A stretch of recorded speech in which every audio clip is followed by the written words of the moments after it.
علی رسولہ الکریم اما بعد فاعوذ باللہ من الشیطان الرجیم بسم اللہ الرحمن الرحیم واقیموا الصلاة صدق اللہ العظیم ان اللہ وملائکتہ یصلون علی النبی یا ایہا الذین آمنوا صلوا علیہ وسلموا تسلیما الصلاۃ والسلام علیک یا رسول اللہ وعلی آلک واصحابک یا حبیب اللہ الصلاۃ والسلام علیک یا رحمۃ للعالمین وعلی آلک واصحابک یا خاتم النبیین۔ حمد و صلاۃ کے بعد حضرات ذی وقار، اللہ تعالیٰ نے قرآن مجید فرقان حمید میں 750 مرتبہ نماز کا حکم فرمایا ہے۔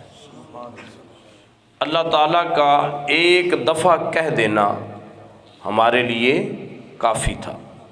کیونکہ مالک جو ہوتا ہے وہ ایک دفعہ جو حکم صادر کر دے غلام کے لیے، اس کے تابع لوگوں کے لیے وہ معنی رکھتا ہے کہ میرا یہ مالک ہے، میں اس کے ہاں کام کرتا ہوں، 1 ماہ کے بعد اس نے مجھے سیلری دینی ہے، اب اس کا یہ حکم ہے، میں اپنے آپ کو مشکل میں ڈال سکتا ہوں لیکن اپنے مالک کی بات کو ٹال نہیں سکتا۔ 1 دفعہ ہوتا ہے، 2 دفعہ ہوتا ہے، اگر بار بار کوئی بندہ تنگ کرے تو دنیا کا یہ معمول ہے، لوگ اسے کام سے نکال دیتے ہیں، اسے تنخواہ وغیرہ نہیں دیں گے، یعنی 1 2 3 4 دفعہ جو حکم نہ مانے۔ اور نماز کا حکم مختلف سیوں کے ساتھ 1 دفعہ نہیں، 2 دفعہ نہیں، 3 دفعہ نہیں، اللہ تعالیٰ اپنے بندوں کو 750 مرتبہ یہ حکم فرما چکا ہے کہ میرے بندو نماز کو قائم کرنا، میرے بندو رکوع کرنے والوں کے ساتھ رکوع کرنا، میرا ذکر کرنا۔ اللہ تعالیٰ نے نماز کو ہم پر فرض فرمایا ہے، اور حضرت انسان کی جو تخلیق کا مقصد ہے، ہر چیز کی ایک تخلیق ہوتی ہے، اس کے بنانے کا ایک مقصد ہوتا ہے، اگر اس کا مقصد ہی ختم ہو جائے وہ چیز کسی کام کی رہتی نہیں ہے۔ یہاں بزرگ مثال دیتے ہیں، آگے چونکہ عید آ رہی ہے، آپ سوٹ سلائی کرواتے ہیں، درزی کو کہتے ہیں کہ میرا سوٹ سلائی کر دے، 4-5 ہزار کا سوٹ ہو، وہ درزی سامنے کے بجائے پیچھے جیب لگا دے تو ہم اس سوٹ کو پہننے کے لیے تیار نہیں ہیں۔ اس کا جو مقصد تھا وہ ختم ہو گیا، اس میں عیب آ گیا۔ تو انسان کے بنانے کا جو مقصد ہے، اللہ تعالیٰ نے قرآن مجید فرقان حمید میں واضح ارشاد فرما دیا کہ میں نے انسانوں کو پیدا صرف اور صرف اپنی عبادت کے لیے کیا ہے، تاکہ میرا بندہ میری عبادت کرے، میری بارگاہ میں جھک جائے، اور جو اللہ کی بارگاہ میں جھک جاتا ہے پھر اللہ تعالیٰ اسے کسی کے آگے جھکنے نہیں دیتا۔ نماز ہم سب پر فرض ہے، حالانکہ حج کا بھی ذکر آتا ہے کہ حج فرض ہے، روزہ بھی فرض ہے، زکوٰۃ بھی فرض ہے، جہاد بھی فرض ہے، لیکن سب سے زیادہ جو زور دیا گیا ہے وہ نماز پر دیا گیا ہے۔ اس کی وجہ یہ ہے کہ نماز چاہے غریب ہے چاہے امیر ہے، سب پر فرض ہے۔ اگر ایک آدمی غریب ہے، حج کی استطاعت نہیں رکھتا، جب امیر ہوگا استطاعت ہوگی پھر حج پہ جائے گا۔ زکوٰۃ کا بھی یہی مسئلہ ہے کہ ہر بندے پہ زکوٰۃ فرض نہیں ہے، جب بندہ امیر ہوگا پورا سال جب گزر جائے گا